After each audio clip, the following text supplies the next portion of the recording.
signs. And it also comes on the heels of a scathing article written in the Wall Street Journal. It has the mayor responding to it, saying that article doesn't tell the whole truth. Let's turn to Craig Treadway, who is live in Newark this morning, kind of laying it all out for us. Craig? Yeah, Corey and Suki, you are correct. You know, the mayor and the police director took issue with that Wall Street Journal article, but as you said, adding insult to injury, that article comes on a particularly bloody day in this city of 278,000. Gunfire rang out just after midnight Wednesday morning here in the 300 block of Sanford, and when the smoke cleared, 2 men had been wounded. One of them, 32-year-old Andre Singh, died of his injuries. Before the day ended, 3 more victims of homicide would be recorded in the city of Newark. A gut punch following yesterday's Wall Street Journal article on the surge in shootings in the city.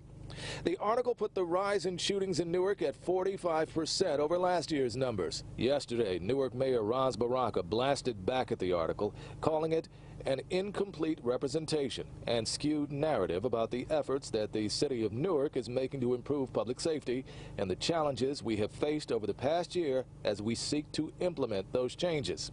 But the Wall Street Journal article aside, it has been a bloody year so far in this city. Before August 9th, there had been 53 homicides in Newark and roughly 185 shootings. But the article, the mayor says, failed to mention reductions in crimes such as burglaries, robberies, and carjackings, as well as any mention of what the city of Newark is doing to mitigate its crime problem.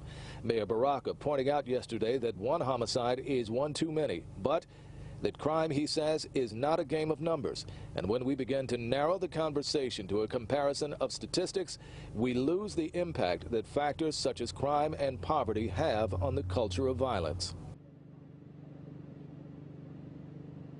Now, Wednesday's 4th homicide occurred in the 200 block of South 11th Street. A male was shot there. That's all the information that we have about that at this point.